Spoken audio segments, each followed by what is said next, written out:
जय हिंद दोस्तों। आज अपन पढ़ेंगे कोशिका के बारे में। इस कोशिका के बारे में अभी तक अपन ने जो पढ़ा है वो पढ़ा है कोशिका के टाइप, कोशिका किस प्रकार से काम करती है, कोशिका का सिद्धांत और कोशिका की कुछ बेसिक जानकारी पढ़ी है। और कुछ कोशिकांग के बारे में पढ़ा है, जैसे कोशिका भित्ति, कोशिका झिल्ली और जीव द्रव्य के बारे में। अभी अपन पढ़ने वाले हैं वो माइटोकॉन्ड्रिया और केंद्रक के बारे में पढ़ने वाले हैं। माइटोकॉन्ड्रिया जो है, इसकी खोज जो की थी वो अल्टमैन नामक वैज्ञानिक ने की थी, जबकि इसका जो नामकरण किया था वो सी बेंडा ने किया था। इसको कोशिका का पावर हाउस कहा जाता है। समझते हैं क्यों इसको पावर हाउस कहा जाता है। होता क्या है कि माइटोकॉन्ड्रिया का जो काम होता है वो होता है एनर्जी को प्रोड्यूस करना, अर्थात एनर्जी बनाना। किस प्रकार से एनर्जी बनाती है? तो ये ग्लूकोज होता है ना, ग्लूकोज से जब पायरुविक अम्ल बनता है और पायरुविक अम्ल ऑक्सीजन की उपस्थिति में इसका ऑक्सीकरण होता है और वहाँ से एनर्जी प्रोड्यूस होती है। ये एनर्जी जो बनती है यह एटीपी के रूप में बनती है। एटीपी का मतलब क्या होता है? तो एटीपी का मतलब होता है एडेनोसिन ट्राइफॉस्फेट। यह एक यूनिट होती है जिसमें एनर्जी को काउंट किया जाता है, अर्थात मापा जाता है। एक ग्लूकोज के अणु से 36 एटीपी ऊर्जा बनती है। बात आई समझ में? अब देखते हैं अपन कि किस प्रकार से पूरी प्रोसेसिंग होती है, किस प्रकार से एनर्जी बनती है। तो एनर्जी बनने के लिए जब ग्लूकोज जो होता है ना, जब इस सेल के अंदर इंटर करता है तो ये हमारा जीव द्रव्य है ना, अपन लास्ट वीडियो में पढ़ चुके हैं। ये जीव द्रव्य है और ये कोशिका झिल्ली है और ये कोशिका भित्ति है।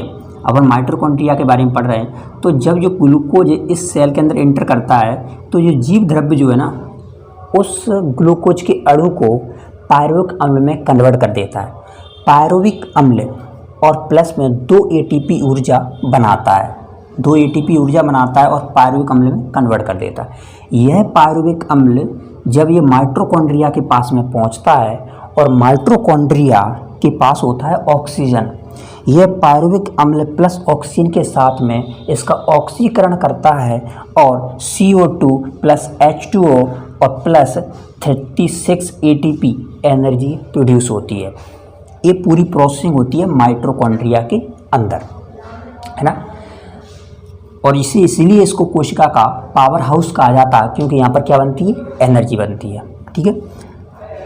अभी अपन ने जो लास्ट वीडियो में पढ़ा था, कोशिका भित्ति का क्या काम होता है? कोशिका भित्ति का काम होता था कि कोशिका को बाहर से यानी सुरक्षा देना और उसको स्ट्रक्चर बनाना, जबकि कोशिका झिल्ली का काम था कि कोशिका के अंदर क्या चीज़ जा रही है और क्या चीज़ आ रही है उस पर नियंत्रण करना, क्योंकि ये अर्धपारगम झिल्ली थी। उसके बाद अपन पढ़ते हैं न्यूक्लियस के बारे में, अर्थात केंद्रक के बारे में। केंद्रक जो होता है ये पूरी कोशिका को मॉनिटर करता है, इसीलिए इसे कोशिका का मॉनिटर कहा जाता है। इसकी खोज जो की थी वो रॉबर्ट ब्राउन नामक वैज्ञानिक ने की थी। ठीक है। ये क्या करता है कि ये पूरी कोशिका को नियंत्रण करता है। उसके बाद में देखते हैं कि जो केंद्रक होता है वो किन किन चीज़ों से मिलकर बना होता है, अर्थात केंद्रक के अंदर क्या क्या होते हैं। तो केंद्रक के अंदर मेनली 3 चीज़ें होती हैं। पहला होता है केंद्रक द्रव्य और क्रोमेटिन तंतु। एक जो जालनुमा संरचना ऐसी फैली रहती है, जालीनुमा संरचना, और इसे क्रोमेटिन तंतु कहा जाता है। और एक होता है केंद्रक का। ठीक है। तो यह जो होता है ना, केंद्रक द्रव्य के बारे में पढ़ चुके हैं लास्ट वीडियो में। अपन क्रोमेटिन तंतु के बारे में देखते हैं। क्रोमेटिन तंतु जो होता है ना, यह मेनली 2 चीज़ों से मिलकर बना होता है। यानी कि जो क्रोमेटिन तंतु को जो बनाने वाली जो पदार्थ होती है वो 2 चीज़ें होती है। एक होता है DNA, एक होता है स्टोन प्रोटीन। क्या? DNA और स्टोन प्रोटीन। अपन ने पढ़ा था कि प्रोकैरियोटिक जो कोशिकाएं होती थीं, यानी जो प्रारंभ में जो कोशिकाएं होती थीं, उन कोशिकाओं में जो न्यूक्लियस होता था उनमें स्टोन प्रोटीन नहीं पाई जाती थी, केवल DNA पाया जाता था। इसीलिए उनका जो केंद्रक होता था वो वास्तविक केंद्रक नहीं होता था, है ना। जबकि यूकैरियोटिक कोशिकाएं होती है, अपन जो अभी कोशिका पढ़ रहे हैं यूकैरियोटिक कोशिकाएं, जैसे जंतु और पादप की कोशिकाएं, इन कोशिकाओं में ये DNA प्लस स्टोन प्रोटीन दोनों चीज़ें पाई जाती हैं, इसलिए वास्तविक केंद्रक पाया जाता है।